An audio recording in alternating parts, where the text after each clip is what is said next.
have this one, say, in either way. We also got 3.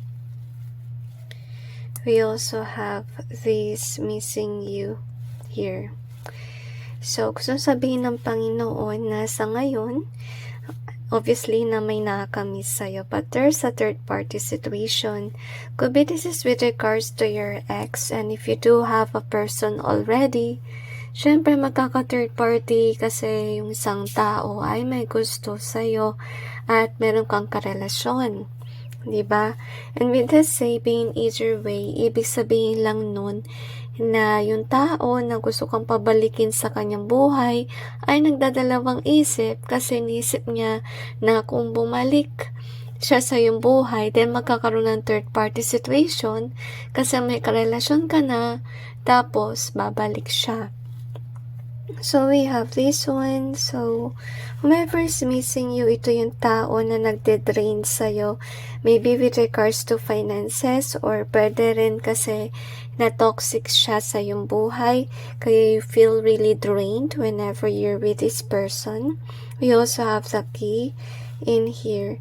So, kung bibigyan siya ng pagkakataon, I think this person will try to approach you, and I'm sensing as well na gusto niya mag-apologize sa'yo. We also have this one. So, you're always in my mind. You're always, forever. Okay, hindi ko na siya mabasa kasi malabo na. Forever in my heart, but it's in reverse. So, ibig sabihin lang nun na ito yung tao na hindi mo na iniisip, at hindi mo rin siya nilagay sa iyong puso. Meaning, break na kayo, tapos na. Okay? Ayaw mo na siyang balikan, at ayaw mo na ng another chance with this person. Pero itong tao na to, gusto ka pa rin niya. So, this is in either way. So, kung sino man yung tao na gustong bumalik sa iyong buhay, ito yung tao na parang walang patutunguhan, parang kailangan niya ng tao na mag-guide sa kanya. Maybe that's also the reason why he or she do want to reach out or return back to you. Kasi maybe you're somebody na you're directing this person's life, at kung wala ka sa kanyang buhay, di na niya alam kung saan siya patutungo. So, we have the boss. So, we also got this one in reverse. So, ito yung tao na siguro kailangan niya ng, yun nga, mag-guide sa kanya. Hindi siya yung tipong tao na kaya niya mag-push forward na mag-isa. Parang ito yung tao na kailangan niya ng katulong or karamay sa kanyang buhay, or someone na supportive. Hindi niya kaya mag-isa. Okay, so yun din siguro yung dahilan why you feel drained with this person, kasi ikaw yung kailangan ng kilos para sa kanya. At I'm kinda like sensing na kung sino man ito, may pagkagahaman din siya sa kanyang buhay. Okay, so we have the ghost in either way, and we also have the mask in either way.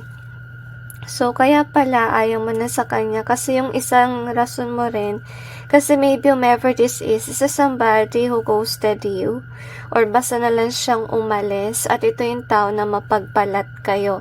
No wonder why I feel na ito rin yung dahilan kung bakit siya single, kasi maybe ito yung tao na pabago-bago ng isip, hindi, parang nahihirapan siya magdesisyon, to be honest with you, at hindi rin siya siguro sure kung sino ba yung talagang para sa kanya. Ibig sabihin lang nun, kahit na magkatuluyan kayo, may tendency pa rin siya na lumayo, mag-betray. Okay, kasi nga, hindi permanent yung isip niya. Parang, kaya ganito, parang feeling ko wala siyang patutungan yung naiisip ko. Kasi, ito siguro yung tao na mabilis magsawa. Okay, so what more if it's with regards sa relationship? So, might as well, yung mapapayo ko lang talaga sa inyo, huwag nyo nang balikan itong tao na to. Kasi whomever this is, ganun pa rin siya. Okay? So, yun nga, binigay sa'yo ng Panginoon itong mensahe to remind you about this one so you'll be aware if ever, your past person will approach you.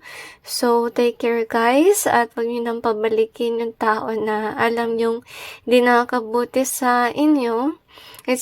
It's okay to accept forgiveness, but it doesn't mean na you will bring this person back to your life. So anyway, that's it, and God bless all of you.